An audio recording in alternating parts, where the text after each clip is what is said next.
Hi everyone, and welcome back to my channel.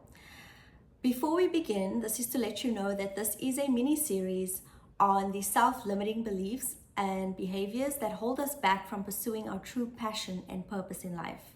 If you haven't checked out the other videos in the series, I will leave a link above and below in the description.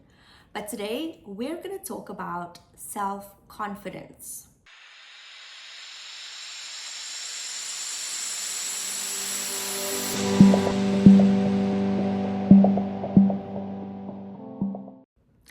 So I've grouped a number of things under this umbrella of self-confidence, including things like, self-confidence, self-image, self-belief, self-esteem, and so on and so forth. Now, I have two very important things to share with you today regarding this topic. Now, for the first one, I'm going to use some of my personal experiences to make this point. So, I feel like my self-esteem issues started way back when, in my adolescence. As I was going through puberty, I immediately started developing really bad acne. I was a late bloomer. I was bullied at school. I was teased by boys and girls. I was not the popular kid. What else? I had a very negative self-perception. And these other factors really didn't help. I remember waking up every morning. So I put this big mirror next to my bed. So every morning I would wake up and I would just like sit up and look in the mirror to see whether I had woken up from this nightmare that I was in, and the nightmare being the belief that I thought I was ugly. So I thought I would wake up and I would look in the mirror, and then all of a sudden I would just be beautiful, and that that ugly version of myself was actually just a dream or nightmare.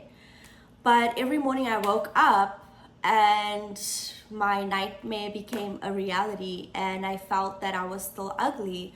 So just imagine waking up every morning like that for my whole school career. Just the negative impact that had on my self-esteem and my self-confidence. And after finishing school, those feelings didn't just disappear. I would say they did get a little bit better, but they didn't completely disappear, and I struggled for a long time with low levels of self-esteem and self-confidence. I remember one day, maybe in my mid to late 20s, I was getting ready for work. And I was late. I was late for work and I couldn't find anything to wear. The usual, a woman with a closet full of clothes, but she can't find anything to wear. So I was trying on things and ripping them off, and my bedroom was strewn with clothes all over the floor and the bed. Finally, I found something to wear and I rushed to the bathroom to do my makeup. And I'm standing there in the bathroom mirror and I just start crying because I look at myself and I see ugly. I just see that I'm ugly, and I go into this, victim mentality, negative spiral. Why am I so ugly? Why did God make me this way? Why can't I just, if there was one thing that I wanted, like, why can't I just be beautiful? And so, this is not helping because like crying makes you look even worse. So there's this other part of my brain that says to me, you know what? You're not gonna leave this mirror until you find something positive about your face. I don't care if you're late to work, but you're not leaving this bathroom mirror until you find something positive about your face. So that kind of like quietened my brain down on the other side, and I was like, okay, well, if I wanna get to work at a reasonable time, I'm gonna have to find something that I like on my face. At first, I just started crying more because I was like, I honestly, genuinely don't like anything about my face. But then I was like, okay, like we gotta take this seriously. Like you gotta find something, one little thing. And I zoomed into the mirror and I found something. I can't remember what it was, but I found one thing, whether it was a little freckle or a beauty spot or whatever. I can't remember what it was. And let me tell you, I had the most mystical experience. It was some kind of like metamorphosis in front of the mirror. It was a magical moment for me, because when I found that one thing, I just witnessed my face morphing into this beautiful face right in front of me, and I couldn't understand how I could go from 1 minute being completely ugly to like seeing myself as beautiful. So anyway, like that, let me share with you, that was not a mystical experience at all. That now leads me to my first point, and that is focus. I shifted my focus from focusing on all my flaws and imperfections to now finding one thing good about myself, which then spiraled into a positive direction. So yes, focus, we've heard this so many times over in different contexts, but what we focus on is our reality. There's no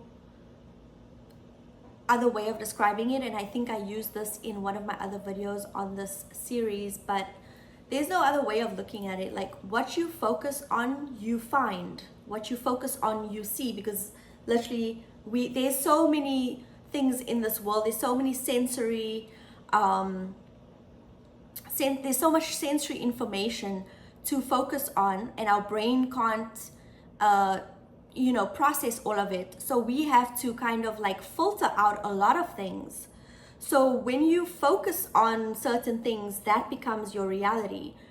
You've heard this before, and I don't think I need to go into that much depth, but remember that what you focus on, you find, or is your reality. So when you're getting down on yourself and you're getting into a negative spiral, or you're trying to pursue your passion, or you're trying to start a new hobby, you're feeling like you can't do this, or you're not talented enough, or you don't look good enough, etc., etc. Simply try and shift your focus a little bit, because I feel like people with a low self-esteem tend to focus on all the negative things about themselves. And I'm not saying that you need to go to the extreme opposite, which is delusion, arrogance, or narcissism, but I'm talking about finding a balance of true perception. And maybe you do need to like tilt the scales, because you've been down on yourself for so long that you do need to tilt the scales in order to bring it back into balance. Okay, we're moving on to point number 2. Have you ever heard the term fake it until you make it? Well, I have one better, and it is be it, or simply be. 2-letter word, be. What does it mean to be? Like, practically, how do you be? And I'm not using the word become. And the reason I'm not using the word become, or the words fake it until you make it, if you think about the words until you make it, it's referring to a future event. If you think about the word become, I am also referring to a future event. When I use the word be, I am talking about an essence of being, and it has to do with the present moment. It has to do with the now moment. Be confident, be beautiful, be talented, be whatever it is that you want to be. Like, if you want to be a writer, write. If you want to be a dancer, dance. So it very much has to do with the now moment. And so, but what is the practical guidance on how how we get into that state of being. And an easy way to do this is to emanate people who are already exuding those qualities that we wish to have. If you study or look at or observe people who are already confident, already talented, already writing, already dancing, what are the qualities that they exude? So let's just take confidence, for example. What are confident people talking about? What are confident people, what do they look like? What does their posture look like? How do they walk? How do they talk? How do they project their voices? What are their mental thoughts like? Are they beating themselves up every 5 seconds? Or are they building themselves up? So what do their self-talk look like? So you want to emanate that energy on all levels: physically, mentally, psychologically, spiritually, all levels that you can think of. So as I've mentioned, the physically is, posture, gait, tone of voice. Mentally, what are they saying to themselves? Self-talk. Emotionally, and I think emotionally is the most important one, because emotions are the vibrations that we are emanating. So that is the level of being. Emotions are the level of being. So being confident, it's a feeling, it's a vibration. And in doing that, like I mentioned before, there's no future event. Everything is happening now. You're being confident, it's happening now. So you don't even have to wait. And the same goes for your passions or your purpose or the goals that you want to pursue. Don't have to start, all this airy-fairy manifestation. Just start writing, start doing the things or emanating the people that are doing the things that you already want to do. All right, guys, we are one video away from the completion of this mini video series. And as I've mentioned in the previous videos, all these self-limiting beliefs, including fear of failure, perfectionism, procrastination, low self-confidence, lack of self-belief, poor self-image, etc., all lead to one main underlying self-limiting belief. And I'm going to be revealing that in the very next video. So if you have any guesses as to what that is, please leave your comments below. And if you enjoyed this video, give it a thumbs up and subscribe so that you can stay in touch for the next video. And I look forward to seeing you then.